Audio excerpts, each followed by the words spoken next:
Hello, I'm Guelda Redman, and this is the Elevating Women in Business podcast, where we talk to women entrepreneurs and business owners and learn their incredible and unique strategies to finding success. Hi, I'm Guelda Redman, and I am the host of Elevating Women in Business.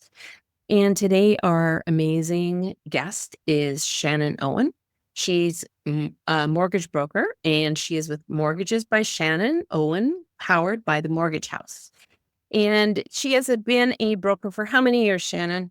Almost 4. Wow. So, Sharon, thank you so much for joining us today. And my first question is just tell us a little bit about yourself. Who's Shannon and what's she like? Yeah, absolutely. Well, first of all, thank you for having me. I'm so excited to be on today with you. Shannon is a family girl through and through, born and raised in Langley, BC. My husband and I bought our first home when I was 21. We live still in that same home with our almost 7-year-old black lab and a little babe on the way. And that's when my passion and love for real estate really started. I've always been the one to watch, houses on the market and walk through open houses and just kind of keep ideas fresh and flowing. Going back to my high school days, math was always my favorite subject. And so when I was able to marry the numbers and the real estate together as a mortgage broker, I truly found my passion. It's what drives me. I'm excited to get up in the morning to help clients and help navigate that journey. When we bought our first home, I would never have told anyone that I had a bad experience getting our mortgage. It was all just kind of part of the process. But knowing what I know now and what I can deliver to my clients, that's where the passion really lies, and just how different that experience can be and how elevated it can be to join them on the journey, whether they're buying their first home or, navigating their upcoming renewal or what have you. I'm part of the process. Well, I can certainly attest to that being one of your clients. I have to say, you made it so seamlessly enjoyable and, well, you're a lovely person to chat with anyway. So, what inspired you to go into being a broker rather than maybe doing mortgages through a bank or something? Absolutely. So, such a great question because there is a difference. And so, as a broker, I have the ability to access many banks, credit unions, alternative lenders, private lenders. There's such a realm of mortgages and mortgage products that are out there. As an independent broker, I have the ability to access all of that and truly give options to my clients versus a specialist with one particular bank. I only have access to their products, and that's not the best fit for every client. There's nothing worse than saying, no, you can't do this here because of your income, knowing in the back of my head that it could be done over here with somebody else if only I had access to them. So that's one of the biggest drivers for me, is making sure I have the tool belt and resources that each of my clients needs, and also the relationship side of the business. I'm not transactional. That's not what I'm here for. I want to be a part of your journey. If now's not the time, maybe it's in 2 years. How do we build that stepping stone plan together to really be on the journey together? So those would be the two biggest things that I enjoy about being independent versus with a particular lender directly. Yeah, that makes total sense for sure. So, Shannon, do you have like a certain niche to your business? Do you have an ideal client that you love to work with? I know that I should have it narrowed down, and I was speaking with someone just this week about it. And it's the client who wants my help, who wants to learn about their options. I'm not saying that I couldn't do a transaction where you tell me and you want to run the ship that this is exactly what I need and what I want and this is it. But I thrive best when clients have questions and are unsure and are looking for education and the options for them. So whether that is a first-time homebuyer who's never downloaded their T4 before and doesn't even know where to get it from, or it's the person who has no idea how they're putting food on the table for their family next month when there's cash flow in their mortgage, but no one has taken the time to break that down for them and show them their options. I have a great example of that. It was last year, I had a lady call me. She was looking for the best interest rate. That's all. Her mortgage was up for renewal. She needed the best interest rate. And when we talked through scenarios, it came out that she was a single mom of 3. She didn't know where the next food was coming from after this was happening, because the rate she got and the new payment of her new mortgage, it was going to take everything that they had. Oh, But I walked through options, and while the rate I had was slightly higher, we restructured her mortgage, and it gave her almost $800 a month extra in cash flow. well, And that, there's nothing more rewarding than helping a family navigate those things. And I'm not here to say that refinancing your mortgage in every scenario is the answer. Not me, but to truly navigate your options and know what's available, instead of here's a piece of paper, these are your 2 options, pick one, sign it. yeah, And you don't get that conversation. yeah. So yeah, I'm pretty passionate about helping families, Mhm. making sure that they know every decision that they're making along the way. Yeah, yeah. So no in the box mortgages. You're like out of the box. You want to go and figure out What what can you do. And I know that's what you kind of did with us too. Is we handed you this challenge with 3 mortgages, trying to figure out how to split it all up and put it together and split it properly. And it was crazy, but yeah, it was amazing to be able to talk to someone about that. And I think having gone to the bank, they were basically, no, you're stuck the way it is. And to be able then to come to you and say, "Yeah, we don't know if we can do this, but," and then you to be able to figure that out for us was so awesome. Absolutely. And, there was a lot of moving pieces to that, which is a great example. And to go back to the personal side of things, in my spare time, you'll often find me over at my mom's doing puzzles, because that's what we love to do in our spare time. But I also relate that back to my business. If I get all of the pieces on someone's life and financial Mhm. situation, then I get to start putting it together. And I thrive in that situation. What do you think? What are some of your pivotal moments in your career that have really helped your growth as a mortgage broker, your growth of your business, but also personally? Yeah, that's a great question. For my personal growth, I would say it's been getting, first of all, the transition of being employed versus self employed. Mm. What a journey and adjustment that is. I was the person who was first to clock in and probably last to clock out. And I sat in the desk all day and did the things. And so now to have a schedule that is, sometimes I'm at an event here or I have office hours here. And if I take 3 hours off in the middle of the day, that's okay, because sometimes I'm into the evening when people's kids are finally in bed and we get to have those chats then. So navigating and pivoting that schedule aspect was huge, and learning to just give yourself grace and be okay with that. The other thing I would give as kind of pivotal moments is just the team that I'm surrounded by. So when I was employed, was completely in the boys club. I worked on a sales team of 5 or 6 men, loved them to pieces. They were all great mentors and role models. When I pivoted into this business, the brokerage that I joined, I'd say we're almost 80 brokers and 70 something of us are women.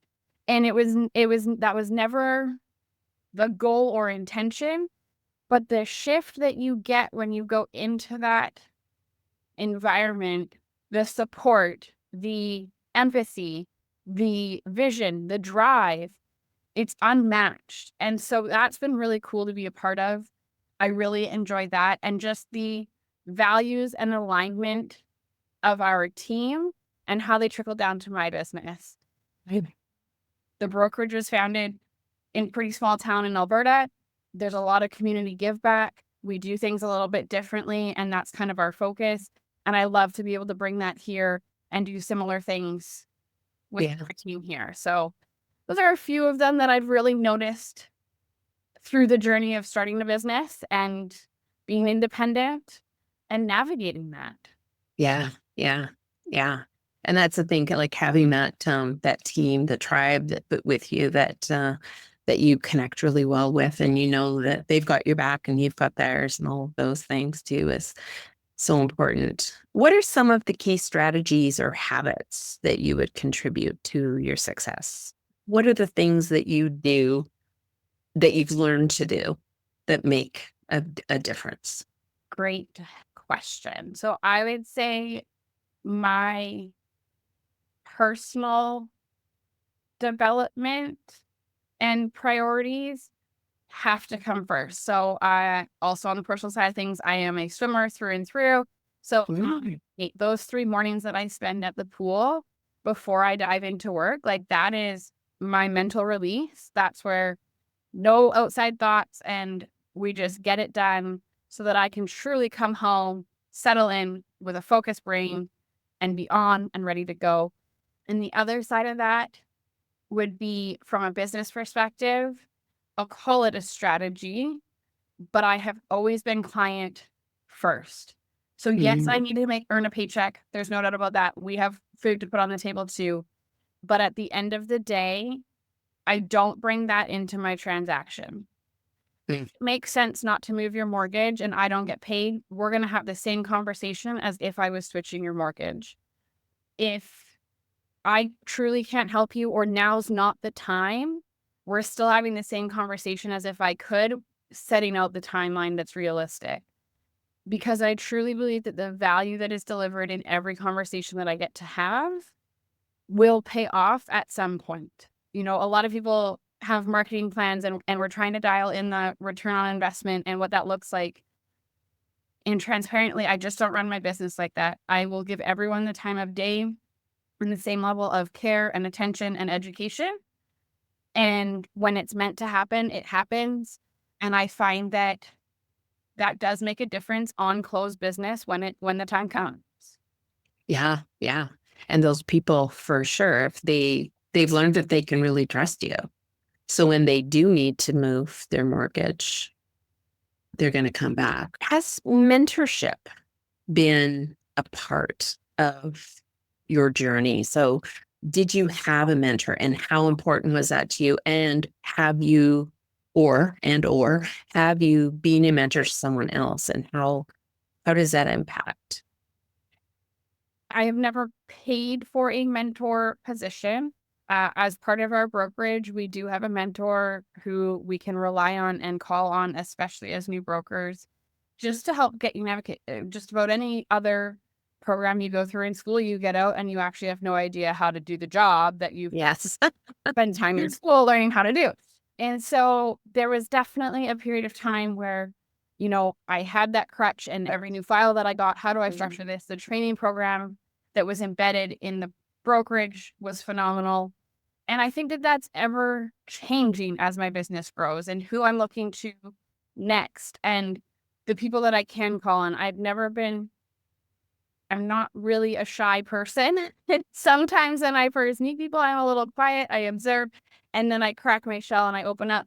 But as I know that there's something that has to get done, I'm not afraid to pick up the phone and call the people that I know I can rely on. Yeah. And that is brokers on our team for mortgage specific information, whether that's our lender partners who can help me put a deal together that, so that we can get this done for a client, but also just relying on a network of other business professionals to do the things that I don't want to do. I'm not an accountant. I'm not a lawyer. I am not a social media marketing genius. That stuff is not for me. And so to be able to reach out to my network and my community, maybe that's not mentorship, but it releases the everyday angst of Yes. trying to run a whole business. There's Hats to wear. there's so many hats to wear. And really, having a mentor helps you recognize that, okay, and these are the pieces that don't serve you. Because when you're trying to do it and it takes you like 2 weeks to accomplish something someone else can do in a day, Yeah. But that's where mentorship often comes into play, right? Finding that person who's been there before you and kind of has already done all the mistakes that you don't have to do. You don't have to follow those mistakes because you're learning from someone who's already done them, or maybe they've learned from someone who's already done it. Absolutely. So if there's a woman that is interested in becoming a mortgage broker, do you have any advice for her? Great question. My biggest piece of advice is you're starting a business and you have to be prepared for that mentally, financially would be my two biggest things. I've seen a lot of people jump into the industry thinking this is, a rich quick thing, and it's not. That's a for sure. Um, and I mean, there are some people who come in and they thrive in the first year and they blow some top performers and brokers out of the water. But I wouldn't say that's typical. Mm-hmm. And so just setting a realistic expectation of what starting a business looks like to you. And also, what how do you niche into this industry? So, are you an everybody for everyone type of person, or are you truly going to narrow that down and work on certain strategies? And some of us have a no list where we don't work with certain clients that don't fit these boxes because there's someone a better fit out there for them who does those kind of mortgages all day long. And so and I know from experience starting out, how do you say no to a client? I need to make money. Like, I have food to put on the table. So, like, how do I all of a sudden just say no to a certain client? And it's truly getting clear on that and figuring out what kind of business you want to run. And like I said, that also goes back to transactional versus relationship based. There are some people who will just pick up the phone all day long and their goal is to get through 50 calls a day. I've never picked up the phone to cold call anybody. It doesn't feel natural to me. Yeah. So just what does that look like, and what are your goals for your business? Mhm. Yeah, it's right.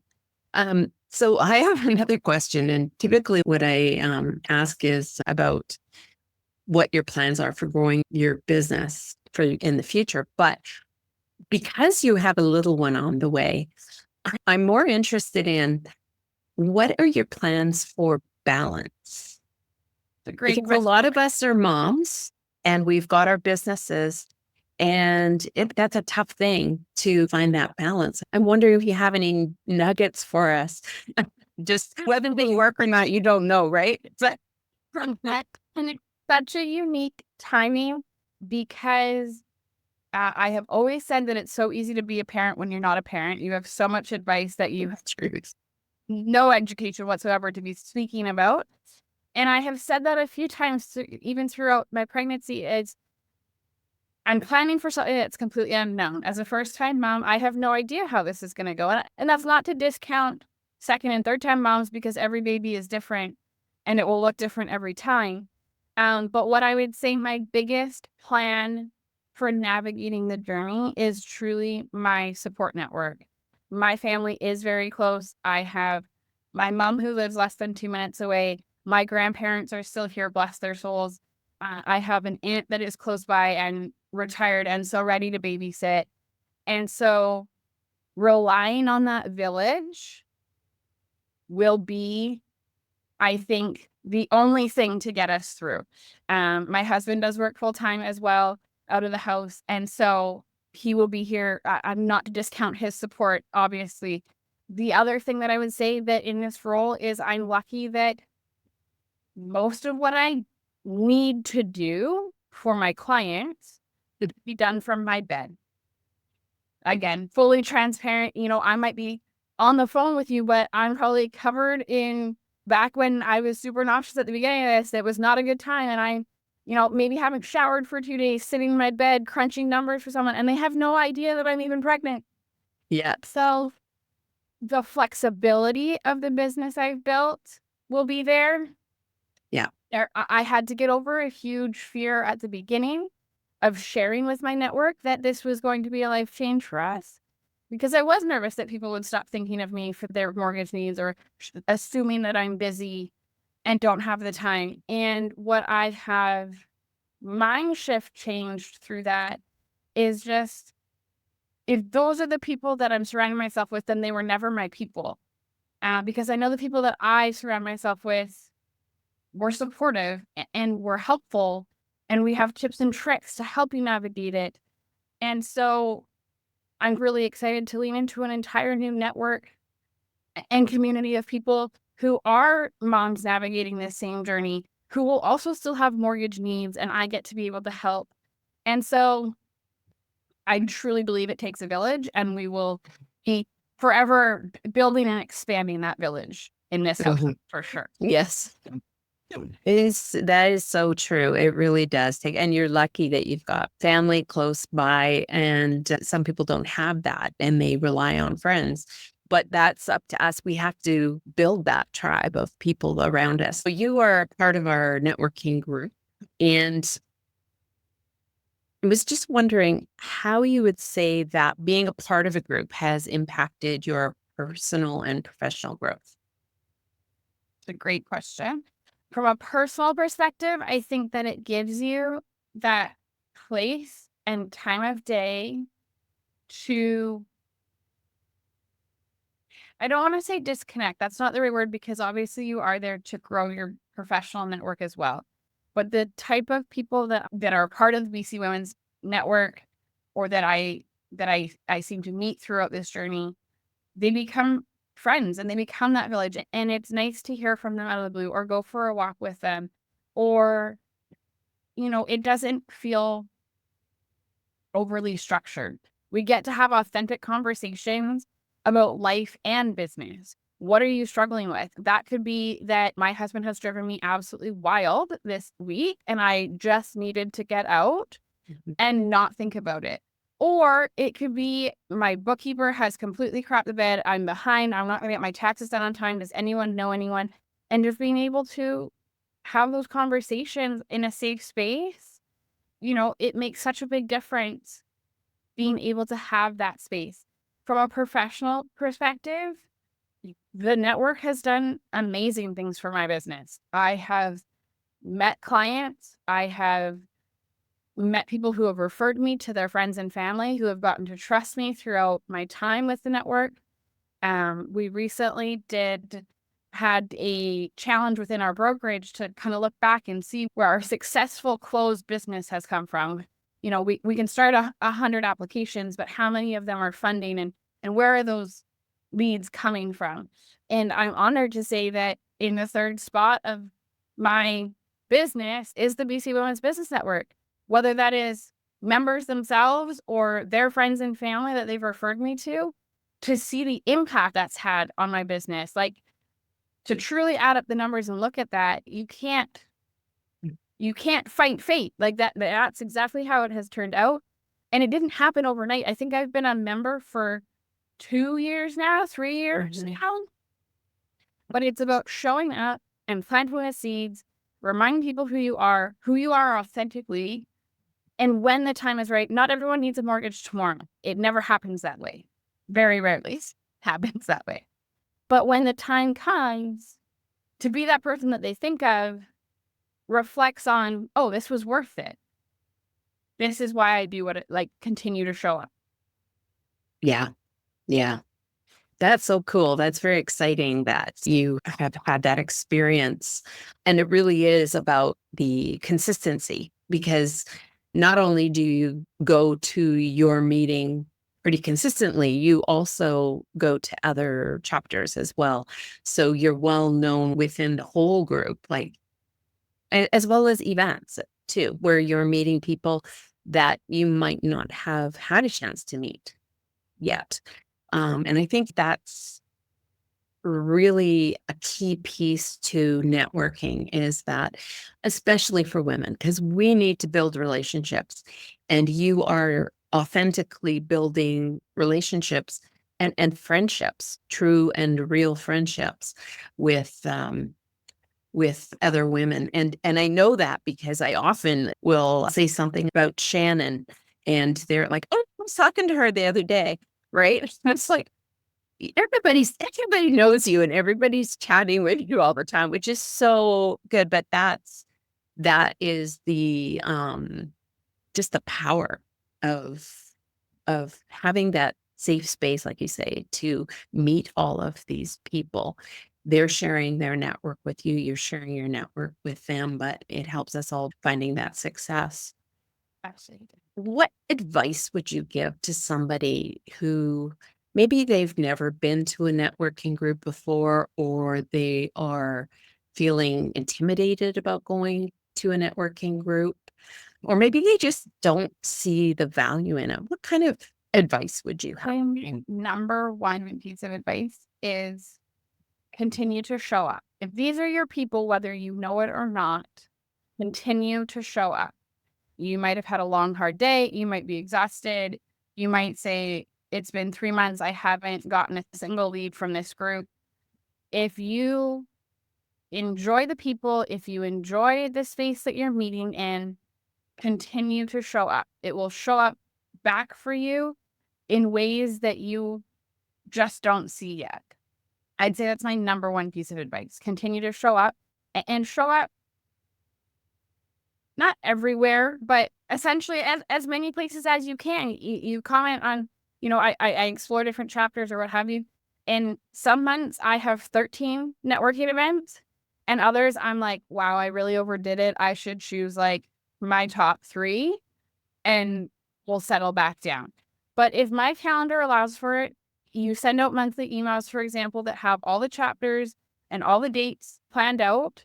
And if my calendar isn't already full, we're checking off where we can be and showing up. And it is that there's a part of it that is that relaxing night out to have authentic conversations with a great group of people. And eventually you'll see the reward for sure.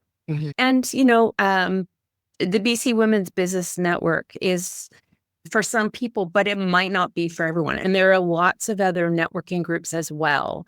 And so for sure, like don't limit to one group even.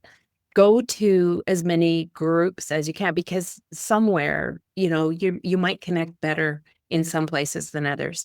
And it could be the chapter, it could be the group in total. I mean, depending on what you're looking for.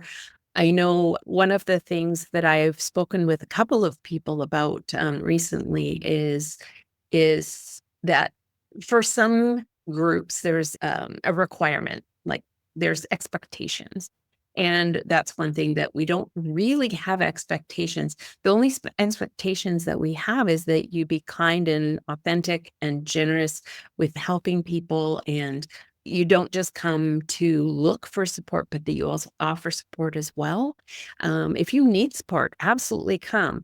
And then when you've learned all that stuff, then pass it on. We have our sharing time, but we allow space for the learning or connections that need to happen organically and naturally. It's not something you can force. So that's really cool. Okay, so last question. What would be your absolute top piece of advice that you feel you wish you would have known before you started getting into business? What would your top piece of advice be to a woman that is in business that they need to know this? Do you have anything like that? Number one piece of advice is show up as who you truly are. Your authentic self is the only way that you're going to succeed in business, because people will see right through the other stuff. But what I would say is that the faster you can fast track getting support in the areas of your business that are not your passion, the quicker your business will thrive.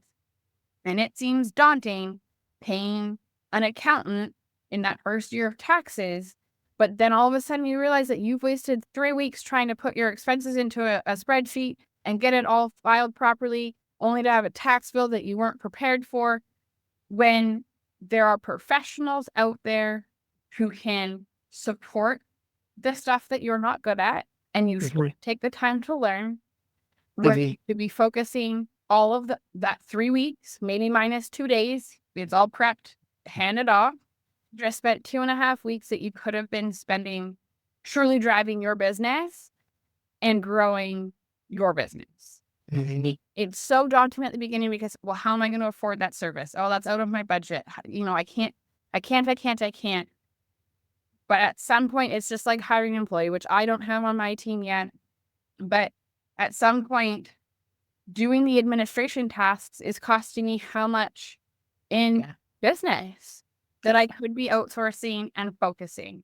So I think that truly analyzing that and watching that and fast tracking it as much as possible. Like I said, I haven't fully done it myself, especially because I have control problems. I want to have my hands on all the pieces, but I know deep down that my business could probably tenfold if I truly let go of some of the things that I struggle to let go of.